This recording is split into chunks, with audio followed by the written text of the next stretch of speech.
Induction. My name's Ellie Walski. I'm a class of 2024. And I'm Christian Livingston, and I'm from the Wall Fellows class of 2025. Tonight, we will formally induct the 29th class into our Wall Fellows family. The Wall Fellows program was founded by E. Craig Wall Jr. in 1995 with the mission to prepare students not for their first job, but their last job.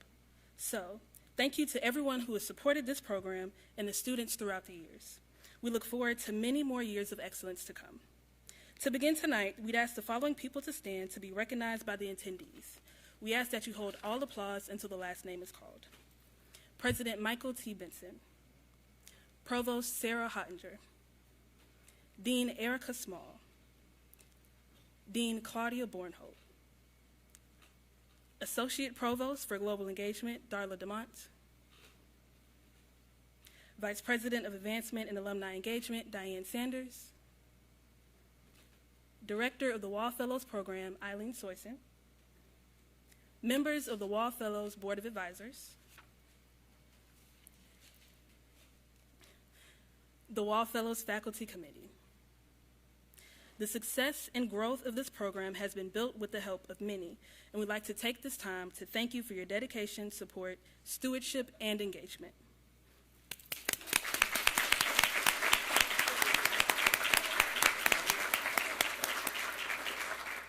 Thank you. Before we dive into dinner, I would like to invite to the stage President Michael T. Benson to share his words of wisdom and a blessing.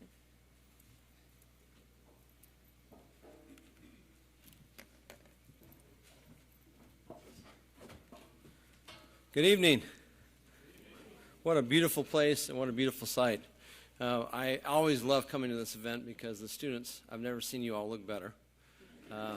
Because believe me, I've seen you in other settings.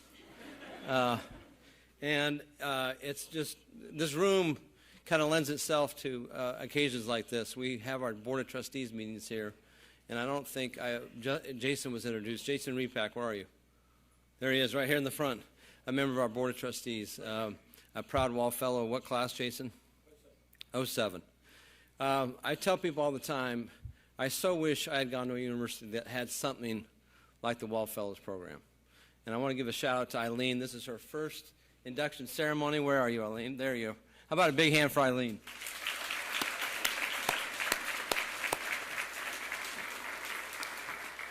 I had a chance with Darla. Darla's my prom date tonight. We had matching blue jackets. We had a chance to go to Iceland together, and what an amazing experience. What incredibly warm people. And to meet folks that had come here as either part of the Wall Fellows program or on a soccer scholarship, or because they knew someone had come to Coastal and had such a wonderful experience. And to see that continuity that now, next March, we'll be celebrating our 10th anniversary of the alumni chapter, that outside the United States is our biggest anywhere. So the tentacles of the Wall Fellows program really extend everywhere. And I want to thank everyone who's here that is responsible for that, the faculty especially, because these students look to you as your mentors, as is the Board of Advisors and the ones that really serve as, in many ways, the North Star for your career and what you choose to do in the future. Now, apparently my remarks were so memorable last year that I forgot completely what I said. And so I called Erica and I said, Erica, do you mind if I do a book reading? So I brought my book and I'm just going to go ahead and get started on chapter 1. I'm not going to do that, but I want to tell a quick story from the book. It's just a little snippet that illustrates, and we can extrapolate from the story to the Wall Fellows program. So the gentleman I wrote about, Daniel Coy Gilman, was the first president of Johns Hopkins University, which is the first research university in America, founded in 1876. He went out and recruited his original 6 faculty. And once he did that, he recruited his original 4 medical faculty. And they were, at that time, latter part of the 19th century, the greatest physicians ever assembled at a university, probably in the history of American higher education. So the first 4 were William Welch, who was a pathologist, first dean of the medical school at Hopkins. He's the one that was responsible for America's response to the flu pandemic of 1918. The other ones he recruited was William Osler, Sir William Osler from England. He was the most famous clinical physician of his era. William Halsted, who was a surgeon and probably the greatest surgeon of his generation, who married Wade Hampton's daughter. That was her family estate where they spent a great deal of their time.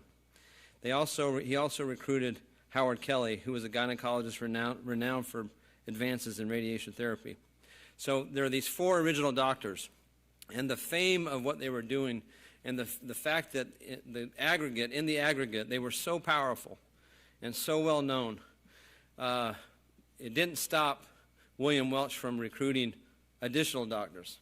So he got very aggressive, and he went after one guy by the name of Franklin Mall. Now, Franklin Mall was a pathologist recruited to the University of Chicago. And if you know anything about the University of Chicago, extraordinarily excellent private institution in Chicago, founded by the Rockefeller family.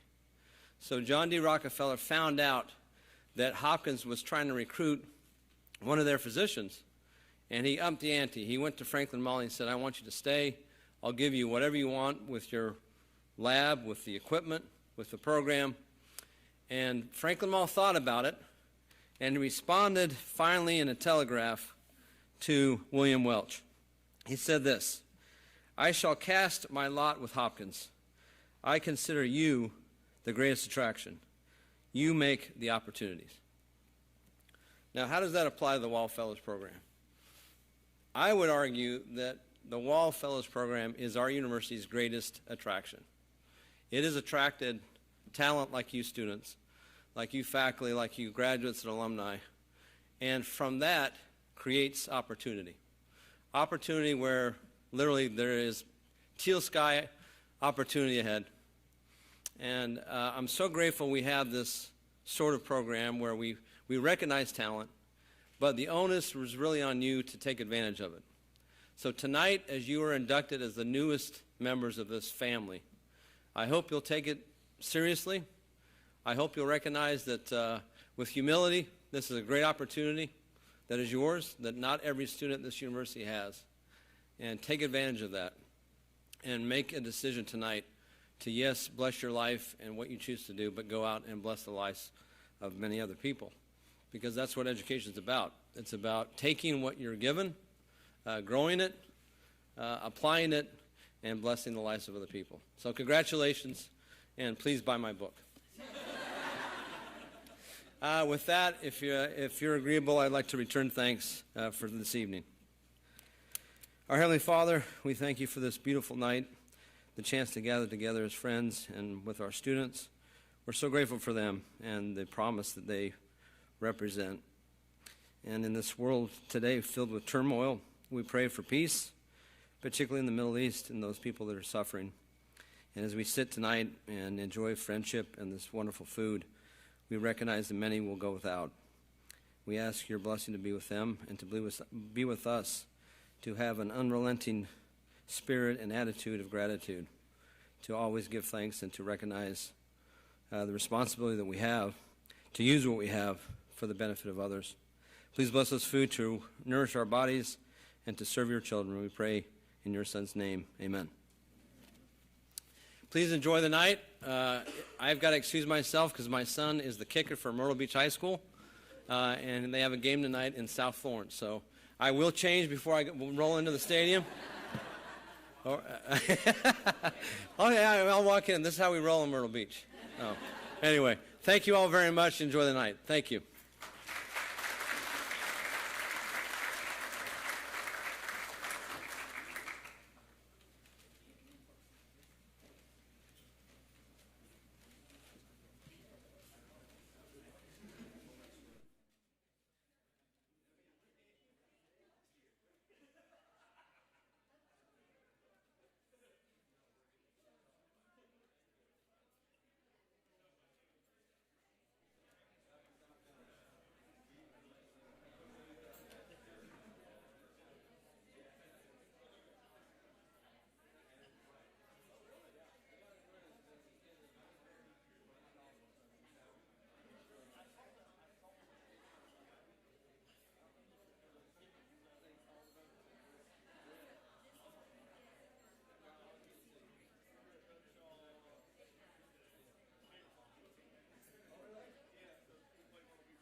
again.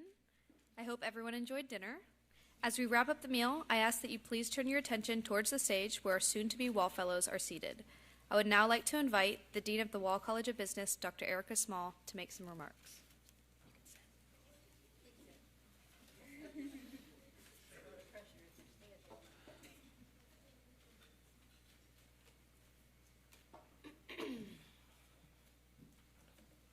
Good evening. Thank you, Ellie, for that introduction. And thank you again to everyone for coming out tonight and joining us to celebrate the Wall Fellows class of 2025. This event, as Dr. Benson said earlier, is a beautiful event every single year, and of course tonight has been no exception to that. But it doesn't happen without a great deal of work. So in addition to the Wall Fellows themselves, who devote plenty of time to planning and executing this event, I'd like to recognize Peggy Fanny, who helped make sure everything was in order so that we can enjoy this lovely evening. And I hope you'll also join me in gratitude for our Aramark team for preparing the amazing food we were just able to enjoy. Yes, well deserved. I'd also like to recognize the parents and other family members and friends who have joined us here this evening. So at past induction ceremonies, I've had my own mother join me at this event. She, of course, isn't here tonight. I tried to get my 10-year-old daughter to be my plus one. She turned me down. That's unfortunate. She had better plans, I guess. But nonetheless, seeing this crowd here tonight always reminds me that our families, both given and chosen, are such an important support system for us. They will help you when you are in need, and they'll celebrate your milestones with you. They will be proud of you, even decades on from now. So class of 2025, please take a minute to thank those who came to support and celebrate you this evening, or who are doing so from afar, virtually. So this is my fourth invitation to speak at this event, and I'm always very honored to be asked to do it. So thank you again for including me here tonight. Each year, I have to admit, I feel a little bit of pressure mounting as the night approaches when I'm asked to address the induction class with words of inspiration and advice. And I start to wonder, at some point, am I going to run out of such advice and inspiration? But fear not, tonight is not that night. However, when you ask me to speak at an event like this on Friday, the 13th of October, you really leave me only one choice. So you have to know that Halloween is my second favorite holiday of the year. So last year, I gave the class in front of us lessons from my generation's music. So this year, I draw upon lessons that can be learned from the horror genre. Now, so I'll ask, do you watch scary movies? Good. And you watch scary movies? Good. If you're shaking your head, I'm going to say there are some references you might miss here, but I think there's something for everyone in general. I hope that you will enjoy it. I hope you'll at least follow along. Actually, there is quite a bit of research on horror as a genre. Some universities devote whole courses to the study of horror film. Dr. Bornholt left, so I can't ask her if we have one. I am not qualified to teach it. My qualification is that I'm an avid consumer, so that gives me the foundation for my experience here. I can only draw upon those films I know best, which are the ones I grew up on. So, unlike my own kids, who are a little bit protected by their parent from this kind of film, we Gen Xers tended to find that our parents either didn't know what we were watching or frankly didn't care much if we wanted to terrify ourselves before bedtime. So, I was well-versed in Michael Myers and Freddy Krueger and Poltergeist and Chucky at a far younger age than probably I should have been. But that is the experience I draw upon tonight. I did learn something I thought was fascinating from an actual researcher of this genre that I wanted to share, and that is why we like to be scared in the first place. Why do we seek it out? Any thoughts? This is the engagement part of the exercise. Why do we seek out being scared, do you know?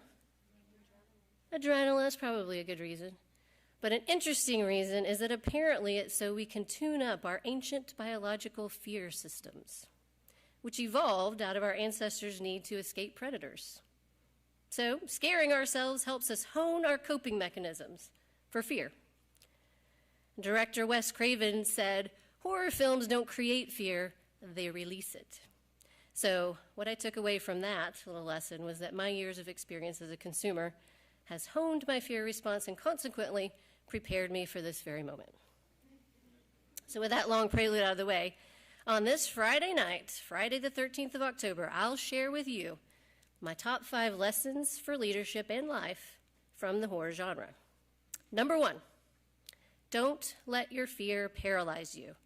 And I think this is probably the most basic lesson that can be learned from scary films. In the film, it's very common for a person to freeze in the face of something terrifying, not knowing what to do, right?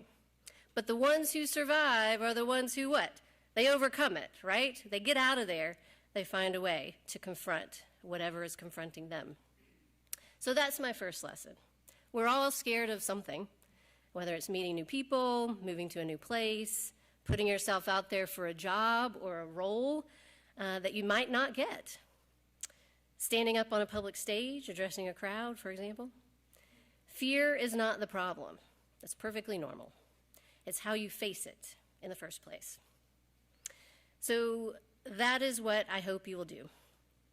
I hope that this program teaches you to have the courage and the coping mechanisms to face your fears, whatever those may be for you. Number 2, pay attention to your surroundings. So in the movies, it's always the oblivious ones, right? It's the ones who don't know what's going on or don't believe those people who are telling them what's going on. They're the first to go. So thankfully, life typically is not a horror movie. So most of the situations you're going to find yourself in are not matters of life and death, but nonetheless, I consider paying attention to your surroundings to be sensible, personal, and professional advice. So learning to read a situation will help you understand how best to address it. Often, reading the situation involves understanding the people in it. So, when you're interviewing for or starting a new job, what's going on around you? How are people interacting with each other? Is this the place you can see yourself at? When you're working with other people, how are your teammates responding to your ideas, to your suggestions, not just verbally, but non-verbally as well? Do you need to change course? Are they confused? Are they upset? Are they excited? Understanding your surroundings, and in particular the people and the culture around you, that is a skill set that involves a level of self and other awareness that's not terribly easy to practice or hone. It's something you should be working on for your entire life. But I hope that the Wall Fellows program gives you both opportunities to practice this skill as well as guidance on its development. Number 3, trust your instincts. I mean, really, how did Laurie Strode know where her brother was in all those dimly lit scenes, right? How did Sidney Prescott know when she could mess with the ghost face and when she should probably hightail it out of there? Instincts. But there's a nuance to this piece of advice that can really only be learned by studying the sequels to horror films. So Sidney Prescott, Scream, is much quicker to know what's real and what's not by Scream 3 than she ever was in the original movie, right? And let's face it, Jamie Lee Curtis is practically on autopilot and knowing what Michael Myers was going to do by Halloween H2O, right? In the original, you find her upstairs, never go upstairs, hiding in a closet. So, the advice here is to first recognize that you need to develop your instincts. That only comes through experience. You don't necessarily have great instincts right now in all areas, but you can test them as you get experience. You can learn when they're right and when they're not right. And that can help you to learn to trust your instincts over time. So I hope that this program gives you the opportunity to do just that, to develop and test your instincts when you're working to solve problems and learn from the experience of others' instincts as well, your mentors, the alumni, board members. 4th, and this lesson is really more of a relevant observation, but who is it that survives in your classic horror film? Who is it? It's the good ones, right? It's the good ones and it's the resourceful ones that survive. So I'm admittedly taking some liberties here because there are notable exceptions to this. I mean, poor Barb in Stranger Things, am I right? And that quirky Randy Meeks from Screams, he tells us, and spoiler alert, experiences, that all bets are off in the sequels. But I'm speaking typically here. Those that survive a scary movie are typically the ones with a generally positive moral compass. They're good, they're kind, and often it's the ones that don't make it. The ones that don't make it are typically the bullies. I mean, think Carrie. Or those who engage in some unsavory behavior.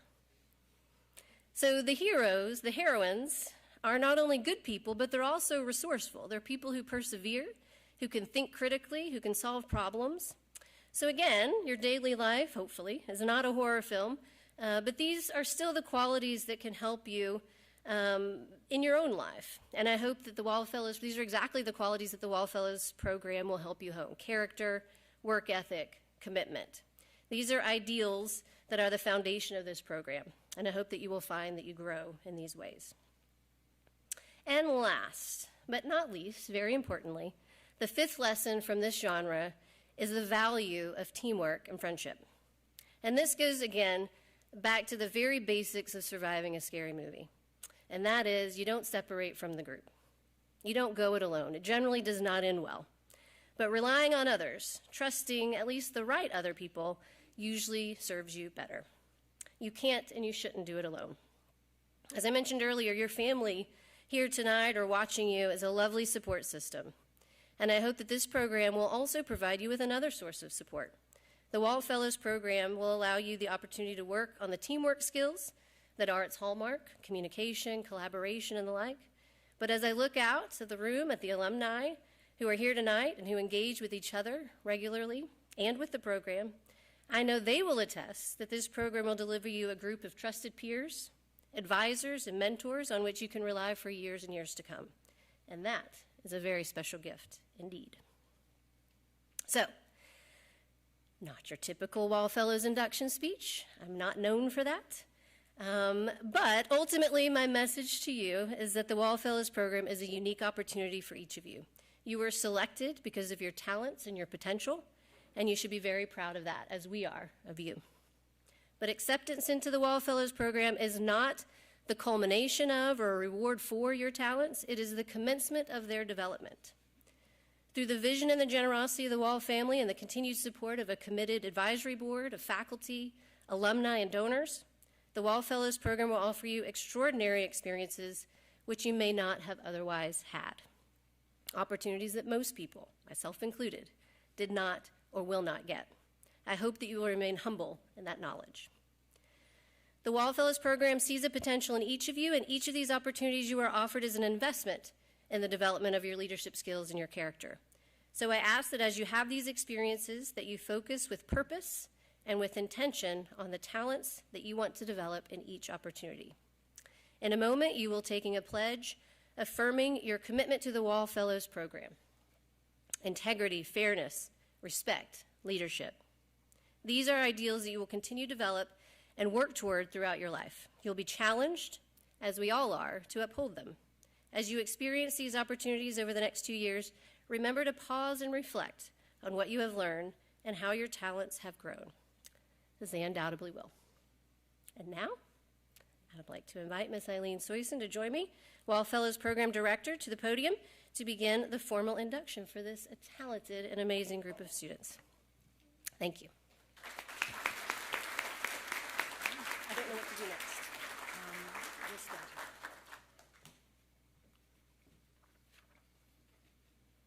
Good evening. Will the Wallfellows class of 2025 please stand? The Wallfellows program was founded to help students define in real-world terms their dreams and aspirations.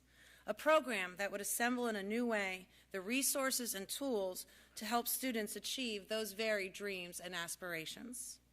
A program which have at its heart these core values: integrity, fairness, respect, leadership. A program which was radical in its simplicity because it would focus, as E. Craig Wall Jr. said, on training a student not for their first job, but for their last job. A program that would focus not only on the results students might achieve in their lives, but also on the process by which those results were obtained. Tonight, we are gathered here to honor the accomplishment of 12 students who have accepted the challenge represented by the goals and ideals of the Wall Fellows program.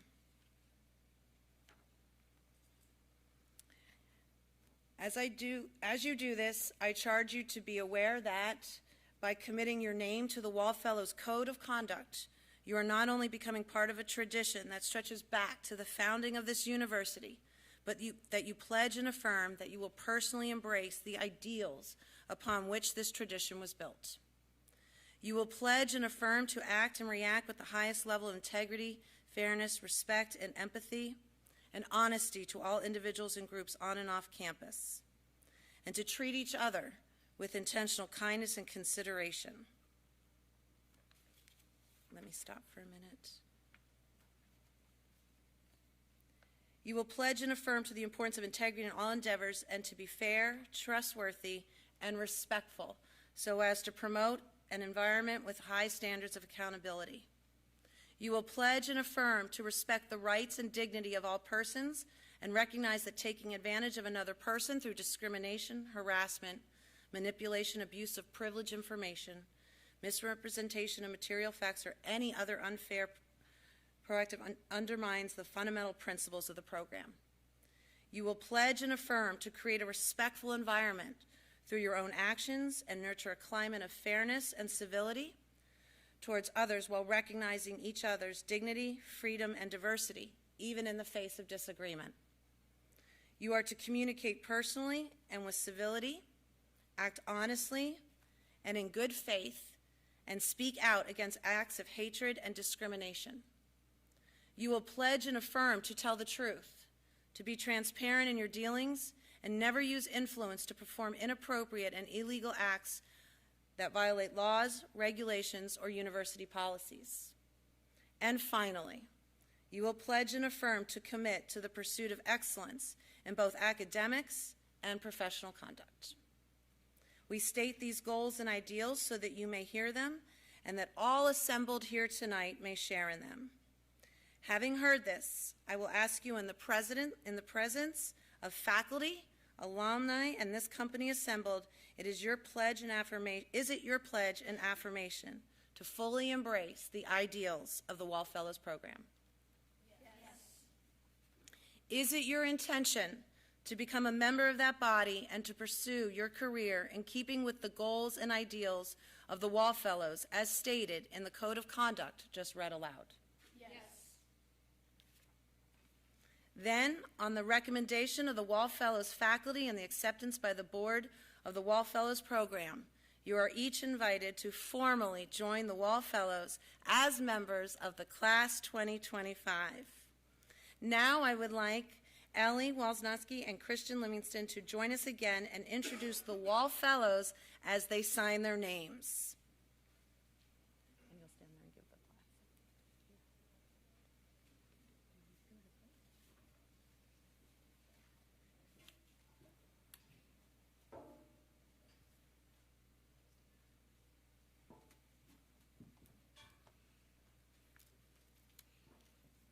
As your name is called, we invite each of you to step forward, enroll your signature in the continuing register of the Wall Fellows, and receive congratulations from Dean Small. Jensen Bullock is a marketing major from Hines, Pennsylvania. This past summer, she interned at Driven IQ as a marketing associate intern. She's a current intern at the Chapin Foundation.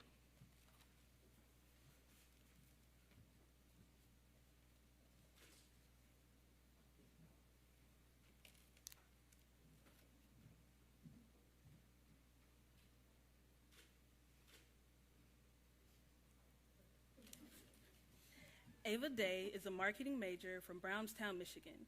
This past summer, she interned at Siemens as a smart infrastructure sales intern.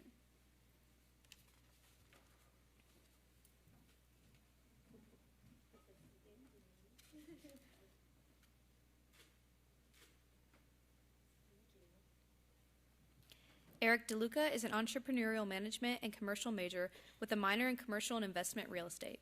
He is from Myrtle Beach, South Carolina. This summer, he interned at EF Hux Consulting as a real estate marketing analyst.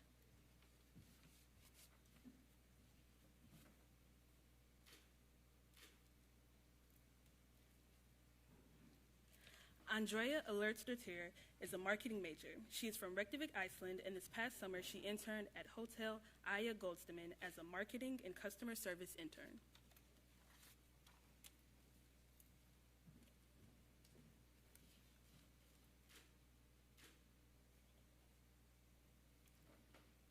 Isabella Caxan is a business management major with a minor in pre-law. She is from Edison, New Jersey. This past summer, she interned with the Foot and Ankle Specialist of New Jersey as a medical assistant.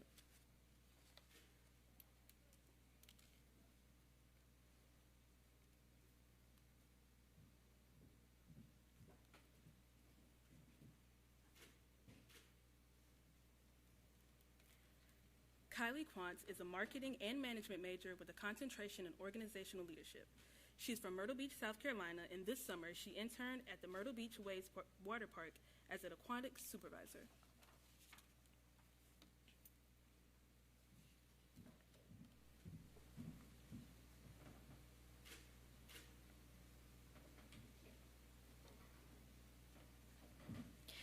Noe Lipkau Santos is a recreation and sports management major from Kiel, Germany, and this summer he interned at Junior Senior GmbH.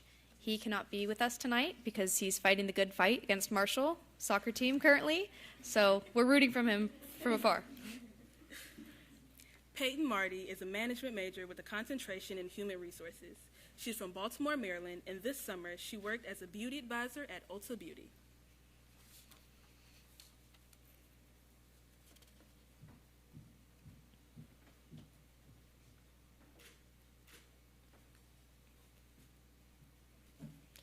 Brandon Newman is an economics major with a minor in pre-law. He is from Myrtle Beach, South Carolina. This summer, he interned as a sales intern at Wyndham Destinations.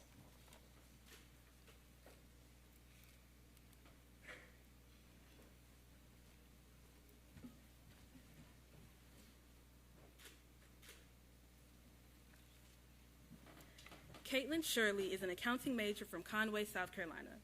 This summer, she worked at Coastal Carolina University as a student accounts assistant.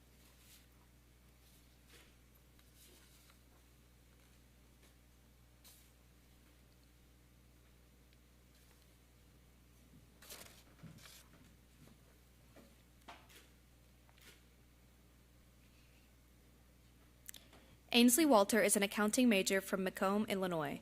This summer, she interned with the City of Macomb as the City Aquatics Manager.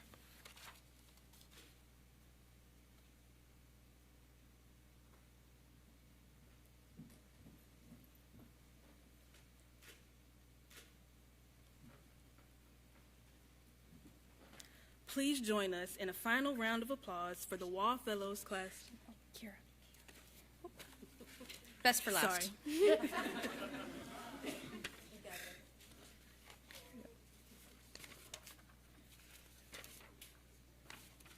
have to add with it. Yeah. I think we do. Yep.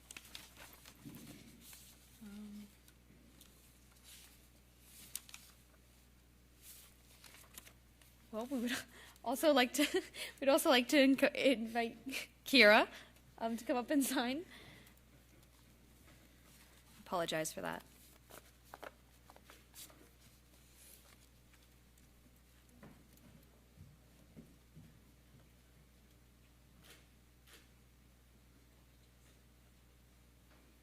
You know, we got to keep y'all on your toes. Now, please join us in one final round of applause for the Wall Fellows class of 2025.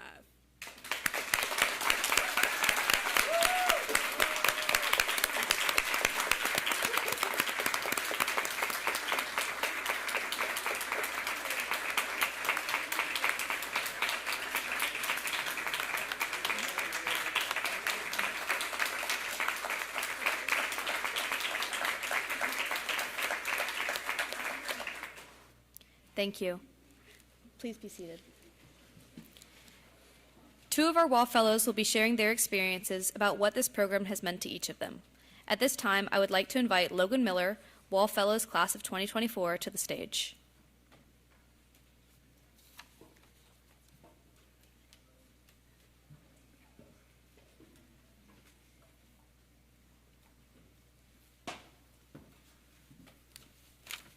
Thank you very much, Ellie and Christian.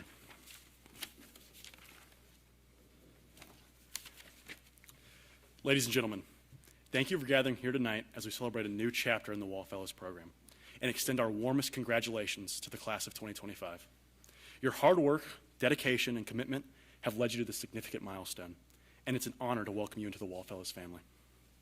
Your journey in this program will be transformative, and you've already demonstrated the qualities that will make you all exceptional leaders. I'd like to take a moment to express our heartfelt gratitude to everyone present here tonight, to the esteemed board members, dedicated faculty and staff, and to the families and friends in the audience. Your unwavering support has been instrumental in the development of these remarkable young individuals. The Wall Fellows program has challenged them academically and personally, and your support has been a vital pillar of their success. Thank you all for being an integral part of this special occasion.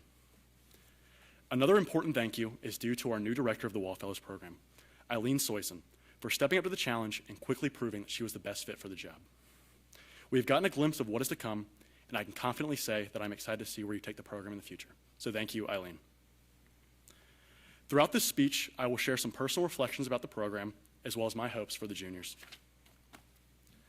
As we embark on this evening's reflections, one of the defining characteristics of the Wall Fellows program that deserves special mention is leadership development. When I first entered the program, I grappled with the concept of leadership. Was it about being the loudest in the room or taking charge of a messy situation? Was it solely determined by the results of your team? Throughout my tenure in the program, I've learned that leadership is much more profound than personal achievement or individual merit. Leadership is about the impact you have on others and the collective progress that you can inspire. It's about the connections you establish, the trust you build, and the support you provide to those around you. The Wall Fellows program places a strong emphasis on collaboration, reinforcing the idea that together we can achieve so much more than we can alone. Reflecting on my own experiences in the program, I'm reminded of the moments that truly exemplify this spirit of camaraderie and collaboration. Whether it be a group of groggy, jet-lagged, and more than a little irritable students roaming the streets of Cincinnati at 5 a.m. to Kroger headquarters to present our first ever projects with the Wall Fellows, or the exhilarating adventure in Iceland, scaling mountains and roaming the streets of Reykjavik. But we were not just tourists. We were a team with a purpose, ready to present the culmination of 7 months of hard work on our consulting projects. These experiences weren't just about work. They were about pushing our limits, embracing challenges, and most importantly, growing together. What I've come to realize is that people in this program aren't merely associates and cohorts. They are truly friends for life. Juniors, when you look at those sitting beside you, I hope you don't just see other Wall Fellows. I hope you see good friends, confidants, and mentors. Trust in them to accompany you on your journey. They will challenge and inspire you to become the very best version of yourself. They will occasionally frustrate you or leave you scratching your head in confusion, but they will most certainly be by your side throughout this chapter of your life and well into the future. Juniors, as you embark on this life-changing journey, please remember that these friends will be with you to share the challenges and adventures that lie ahead. Embrace this unique opportunity to learn from one another, to grow together, and create lasting memories that will shape your futures. In closing, let us celebrate the accomplishments of the class of 2025 and look forward to their remarkable achievements within the Wall Fellows program. Together, we'll continue to uphold the principles of leadership, collaboration, and unity that make this program so exceptional. Thank you all for joining us tonight, and may we continue to inspire and support one another on this incredible journey.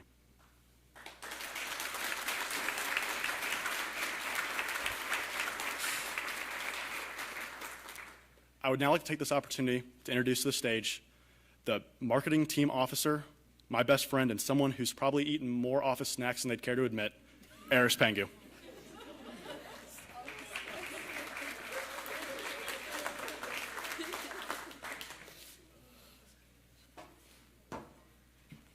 This guy, huh? Making me blush and nervous before I go. So thank you, Logan, for the warmest of introductions.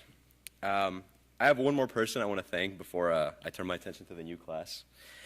This person deserves our heartfelt gratitude. Mr. Raleigh Cook, our former chief of staff, who at times felt like our stand-in director, stands out as a shining example of a leader and what a Wall Fellow represents. I think I speak for everyone here tonight when I say thank you, Raleigh, for everything, and I'm glad to call you my best friend.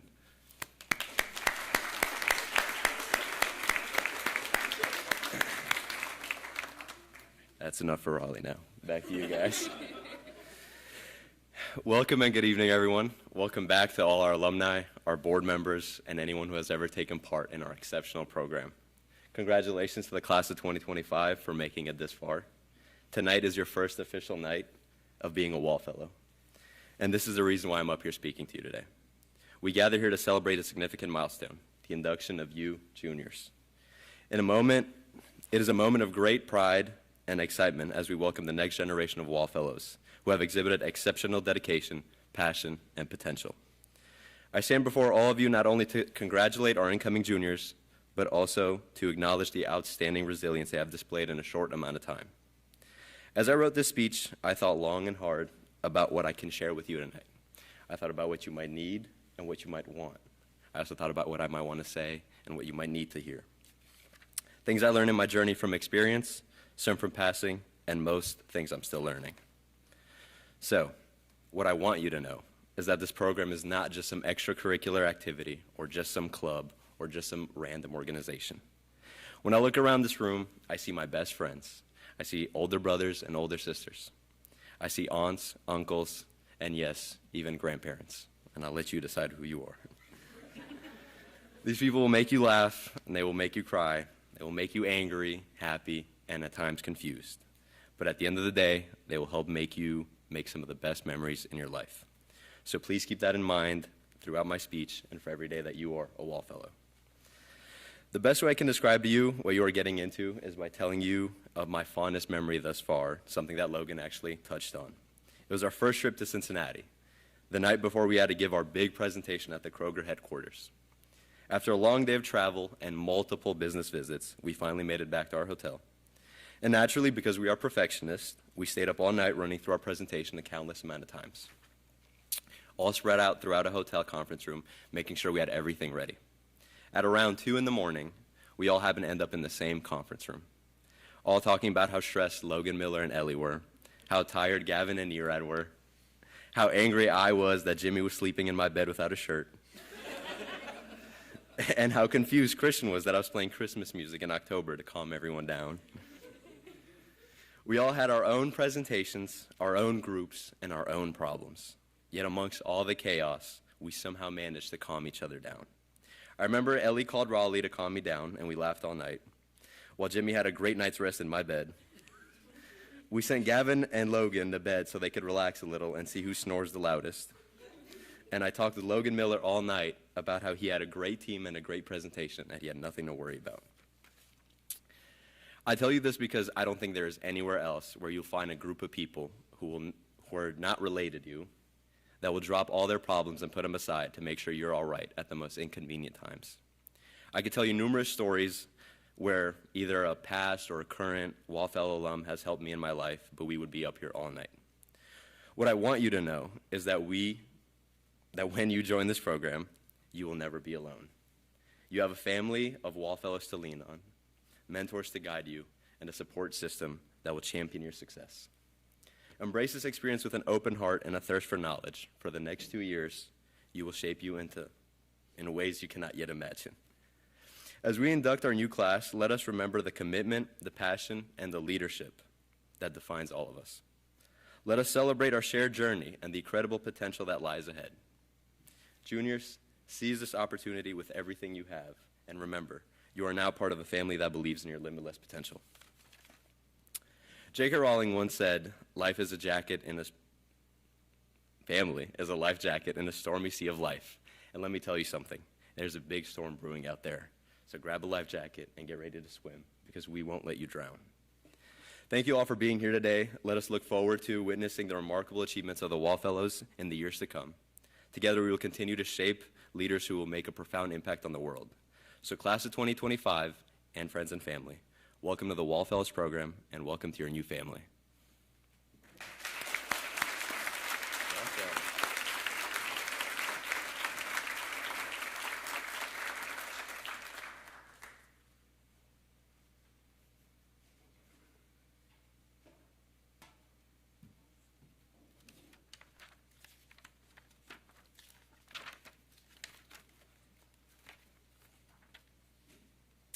Congratulations to the new class of Wall Fellows and their families for this accomplishment.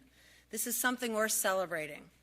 It's an honor and a privilege to get to know and work with these students, and I look forward to all the amazing accomplishments they will have as part of this Wall Fellows program. Before we conclude, I do, like Erica, Dean Small, want to make sure we recognize some people who really made this night super special. To my two chiefs of staff, Ellie and Christian, if you could come up and just get some flowers to say thank you. For those of you who don't know, these two have been behind the scenes working so hard to make sure the juniors had a great induction. So, chiefs of staff, could you please give it up for them?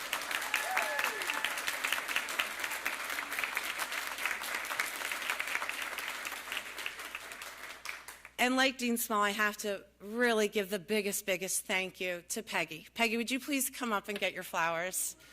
Peggy was behind the scenes making sure all of this happened.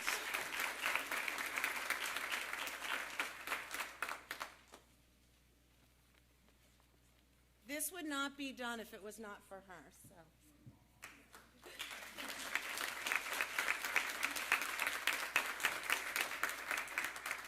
It takes a lot of work to make the Wall Fellows as fantastic as we are. At this time, we would now like to invite you to enjoy the dessert that is waiting for you in the foyer, and as well as socializing with the new inducted fellows. Thank you so much to each and every one of you for being a part of this very special night and induction. Look, can we please clap it out again for these juniors? Enjoy dessert, and thank you so much.